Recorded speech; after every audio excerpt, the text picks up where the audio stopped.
The world was told Malcolm Jamal Warner drowned in a tragic accident. But hours before his death, he sent a warning: "If anything happens to me, it wasn't an accident." By the next morning, $12 million had been transferred. His daughter was blocked from saying goodbye, and his body was cremated before any autopsy could be done. Witnesses say he died saving his little girl. Officials say she was never in the water. And then came the whispers about a secret file called the one powerful people would kill to keep hidden. Grief doesn't simply fade, it carves itself into you. A lingering reminder that love once lived there, that something in your life truly mattered. Malcolm Jamal Warner was supposed to be here for the milestones. The proud applause at his daughter's graduation, the smile lighting her wedding aisle, the same warmth that made him a fixture in American households since The Cosby Show. Instead, he returned in a body bag, his death cloaked in silence, shielded by privilege, and buried beneath deception. The last image the world saw of him was joy itself, a flower tucked behind his ear from his little girl. His laughter soft, effortless, as he said, "There's always a reason to smile." Hours later, that smile was gone forever. Officials ruled it a drowning, claiming his daughter wasn't even near the water. Yet witnesses insist they saw something else entirely: a father battling a deadly rip current to save his child, a hero's final act. But that version vanished. Within a day, his wife allegedly moved $12 million into her own accounts, blocked an autopsy, and even denied his daughter a final goodbye. Then came Regina King, the woman who once shared his heart silent, but with a silence heavy enough to suggest darker truths. Because Malcolm wasn't just an actor, he carried secrets, files, encrypted folders, something he called theopiles, and in a haunting email before his death, he wrote, "If anything happens to me, no, it wasn't an accident." The question now isn't how he died, but why and who fought to ensure the truth died with him. The story we were fed was neat and harmless. A tragic misstep, a strong current, a sad accident in paradise. But the air around it reeks of rot. On July 20, 2025, at Cockles Beach in Costa Rica, the sky was flawless, the ocean a golden shimmer. That morning, Malcolm recorded himself, the little flower still in his hair, laughing softly as he repeated, "There's always a reason to smile." By evening, his body was pulled from the sea. Authorities swore his daughter wasn't near the water, but a surfer says he saw her dragged under, her small arms thrashing as Malcolm dove in after her. Another bystander recalls the Red Cross treating the girl on shore while medics tried to revive him. None of this made it into the official record. And perhaps that's the point, because when someone dies a hero, people start asking dangerous questions. And the first red flag came quickly, less than 24 hours after his death. While the world mourned and his daughter cried herself to sleep, his wife was allegedly on the phone with her lawyers, not to plan his memorial, but to change the beneficiary on his $12 million life insurance policy by the very next morning. The transfer was complete, millions in assets moved neatly into his wife's name. Then came the next blow.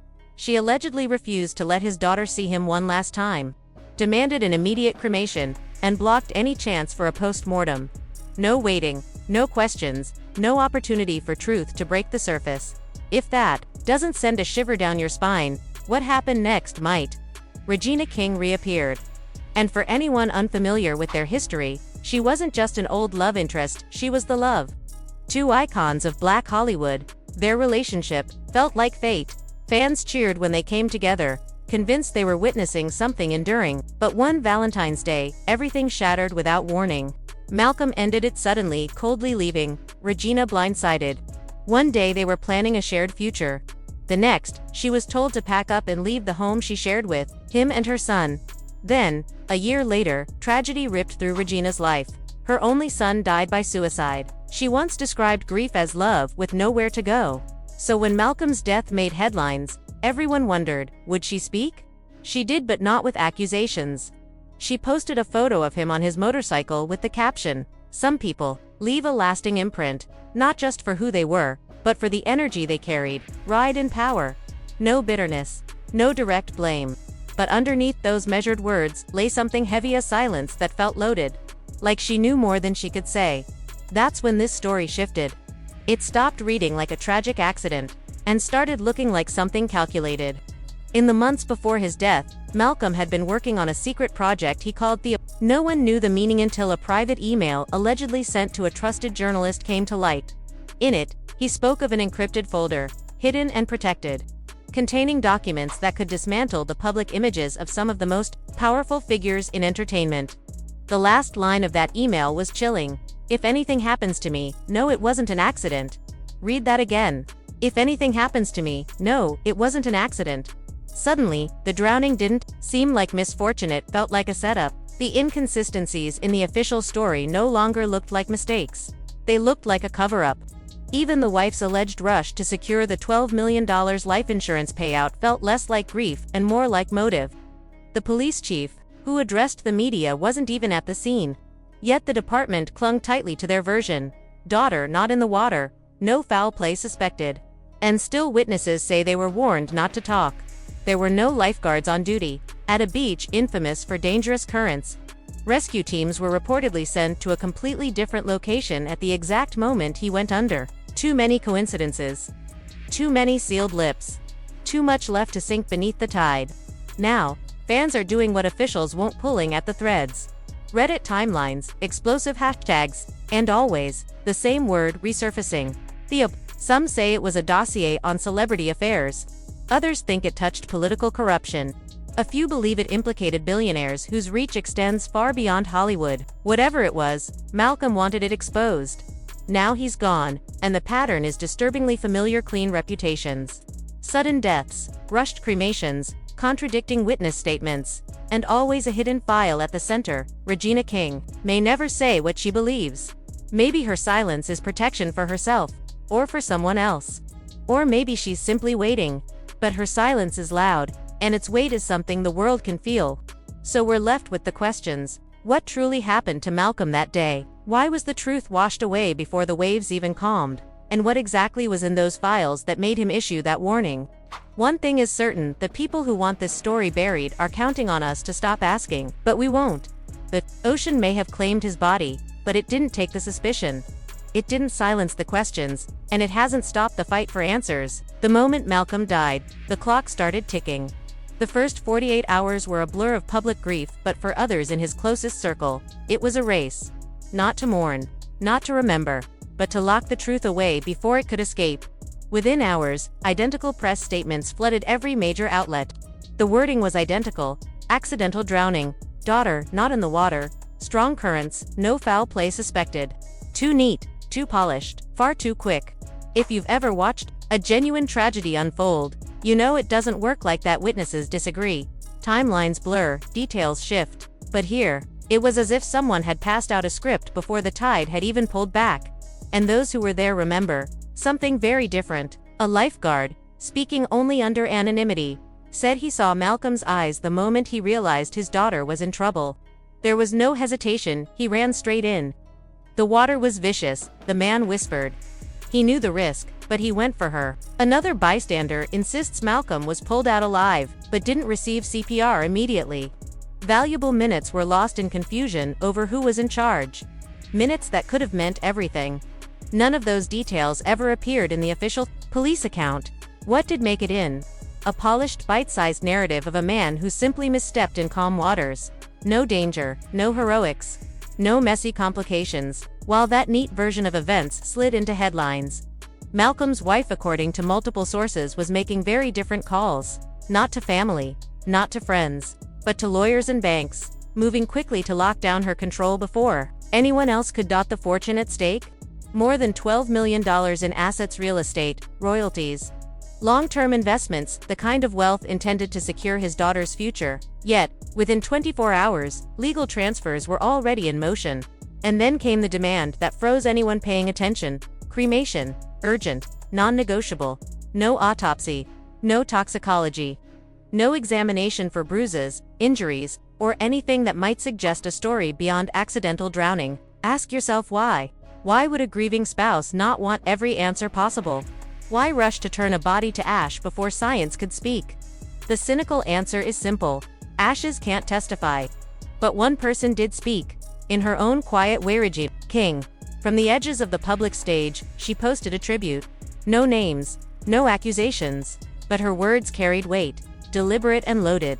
Those close to her say she doesn't make public gestures lightly, and this one mattered. Behind closed doors, insiders claim Regina knew, at least in part, about what Malcolm had been working on before his death, something called Theopiles. According to a leaked email, Theopiles was a collection of documents containing evidence that could implicate some of the most powerful names in entertainment and possibly beyond. The name itself, insiders now suggest, was no accident. Theo was a nod to Malcolm's iconic TV role, and files referred to the damning information he'd uncovered, a breadcrumb trail only diehard fans might catch. Theories about what those files contained have been swirling online for weeks. Some say proof of large-scale financial fraud tied to major Hollywood studios.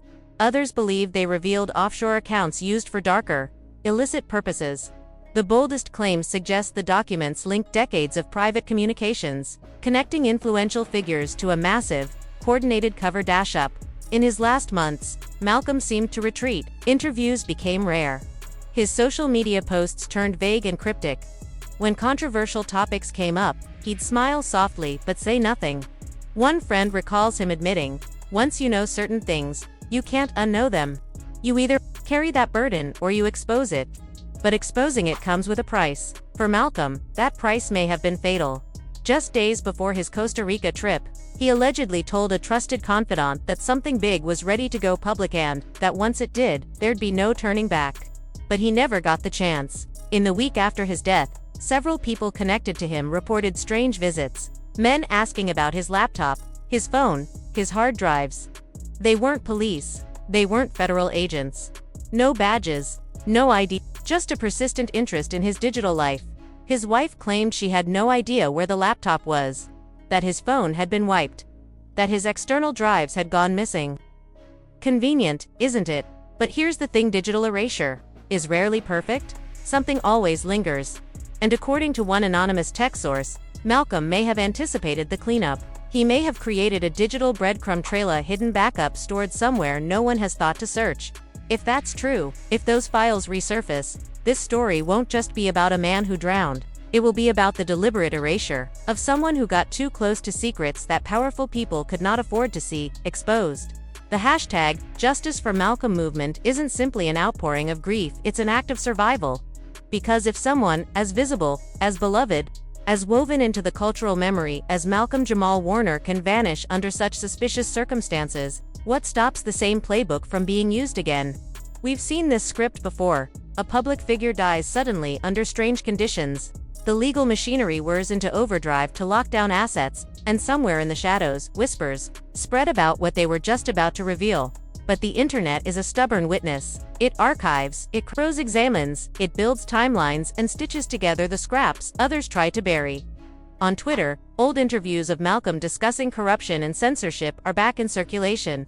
On Reddit, amateur sleuths are mapping eyewitness statements against official reports. TikTok has been flooded with his last birthday clip, Malcolm laughing.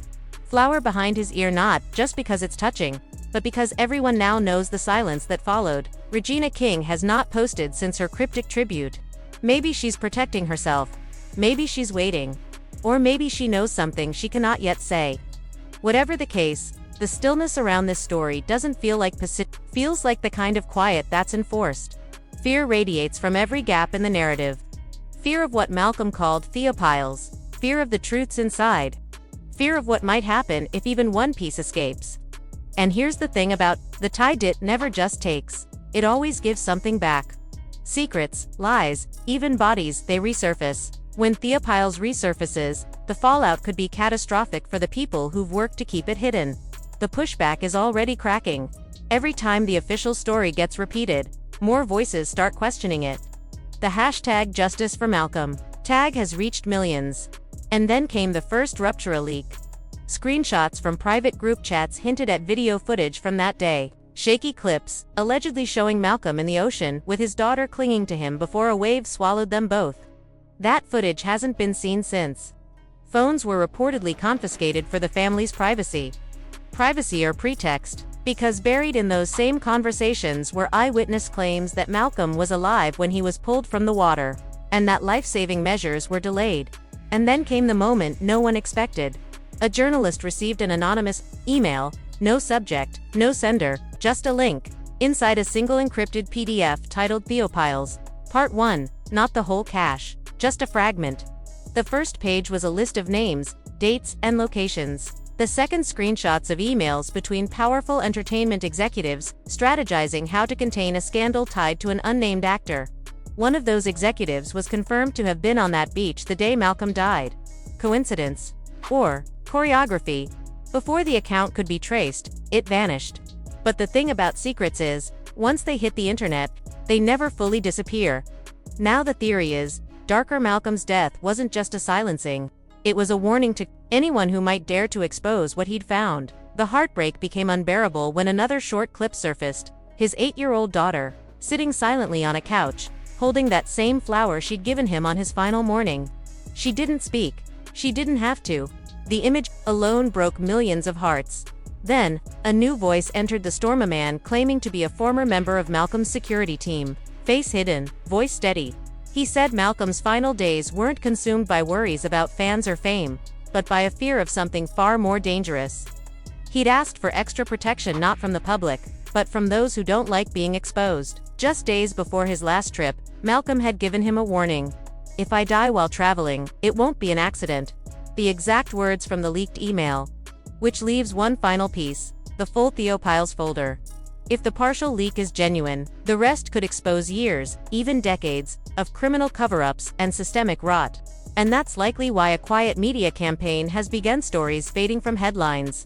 Outrage cooling before it catches fire, because those who hold power know that silence, once established, spreads faster than truth.